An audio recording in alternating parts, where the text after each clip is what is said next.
Bonjour à tous dans cette nouvelle vidéo. Aujourd'hui nous allons voir si on peut réellement gagner des sous en bourse et si oui, quelle stratégie il faut aborder. Donc là nous allons voir si on doit utiliser les annonces de résultats pour gagner en bourse. Donc pour cela nous allons prendre quelques exemples. Donc nous sommes sur le site TradingView. Dans l'angle nous avons le graphique, il est en daily.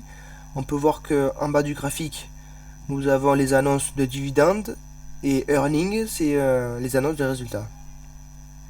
Donc nous allons prendre l'exemple, nous allons prendre pour exemple donc le TGT, Target Corporation. Donc je l'ai en historique sur ma page TradingView. Ici la preuve, donc le 7 janvier à 191 $. Le 11 janvier, 7 janvier, c'était ici. Voilà, donc je l'ai proposé à 191 et là à 260. Donc ça fait à peu près, nous sommes à 60% à peu près, 65%. Voilà, de gain. Donc on peut voir que donc faut toujours acheter une action en tendance, une impulsion, la correction, ça forme une tasse, la cassure, l'impulsion, la correction, ça monte en escalier. Donc là on peut voir que l'action est toujours gagnante. Enfin, cette position est gagnante. Donc on peut voir qu'en bas nous avons les annonces. Donc on va cliquer dessus.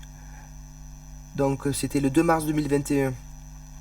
Donc on peut voir que les estimations étaient à 2,54 et ils ont déclaré 2,67. Donc ça fait plus 0,13. Donc on peut voir que la société est bénéficiaire. Et on peut voir 3 mois plus tard, toujours pareil, estimé 2,21. Il a été déclaré 3,69. Donc on peut voir que la société est bénéficiaire et forcément l'action monte. Voilà, donc on aura les prochaines annonces, ce sera le 18 août. Voilà, donc là c'est trimestriel. Donc on peut voir que, est-ce qu'on peut acheter une action bénéficiaire les yeux fermés? Je vais vous montrer un contre-exemple. Donc cette fois-ci, une autre action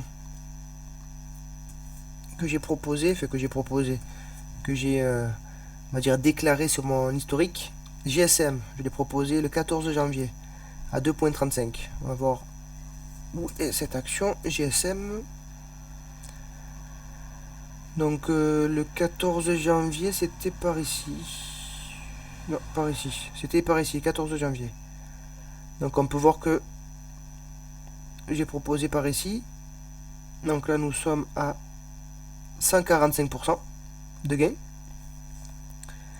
Nous allons regarder les gains. Et là on peut voir que les gains cette fois-ci sont négatifs. On peut voir l'estimation 0,09, finalement il a été déclaré 0,47. Donc cette entreprise perd de l'argent. On peut voir ici aussi, pareil, reporté 0,24. Donc on peut voir que cette société n'est pas bénéficiaire. Donc on peut voir que l'action monte malgré tout. Donc là c'est la preuve qu'on ne peut pas faire confiance 100% aux annonces de résultats. Il faut toujours regarder le graphique. Tant que le graphique il reste haussier, on reste en position. Si le graphique change de tendance, on sort de position. Là, pour sortir de position, on peut voir donc ça monte comme un escalier. On le voit, nous avons les marches. Là, il y a une grosse chute et finalement, ça s'est stabilisé, c'est remonté. On peut voir que si ça casse ce niveau, ici, j'ai mis la flèche, là, on pourra commencer à se poser des questions. Peut-être à sortir de position. Peut-être. Donc voilà. Donc c'est fini pour cette vidéo. Donc c'est bien d'utiliser les annonces de résultats, mais il faut quand même regarder le graphique. Si le graphique il reste haussier, il faut rester en position ou entrer en position. Donc voilà, donc c'est fini pour cette vidéo. N'hésitez pas à liker, à me suivre et à bientôt. Ciao.